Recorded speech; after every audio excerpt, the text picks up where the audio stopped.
Mbanirizaako nnyo mikwano gyange mwebale kwekuumira ku mayengo ga UG Updates TV. Mbategeeza nti mukola kyamaanyi nnyo okwekuumira ku mayengo gano gwe mukono gwange abali eyo abampuliriza.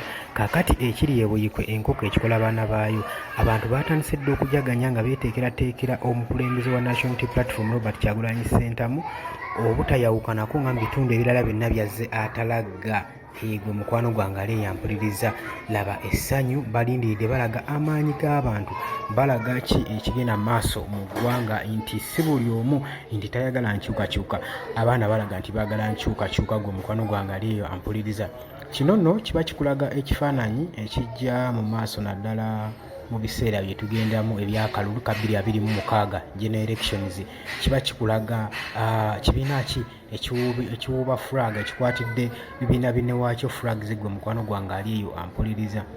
Oba nga ojja nga olaba ebintu nga bino kiba kikulambika bulungi nnyo wa wooteekeddwa okuba ogwa, kubanga olaba emitima gy'abantu gye gyesigamye. Gwe mukwano gwange ali eyo ampuliriza. Kino kitulambika bulungi nnyo okulaba emitima gy'abantu gye gyesigamye n'obwagazi bwe balina mu pulezidenti waabwe ow'ekibiina Robert Kyagulanyi Ssentamu, omukulembeze omulonde. Omukulembeze eyali omuyimbi n'akyuka n'adda mu byobufuzi, kati nga teri asuubira nti nno ayinza okulebya banne bonna bonna akendo. Naye muganda wange ebintu bwe baali babisuubira si we biri. Kirabika nti abatuuyanyiza omunnyu bannabyabufuzi abamaze emyaka n'emyaka mu byobufuzi, abalina ziddiguli ba profesa mu byobufuzi, bonna ebintu bibasobedde basobeddwako ewaka ne mu kibira, kubanga People Power National Unity Platform be baana baliwo. Gwe mukwano gwange ali ampuliriza. Awula akubiriza agenda maaso n'okusubscribinga, likinga, sharinga, commentinga. Gwe mukwano gwange ali eyo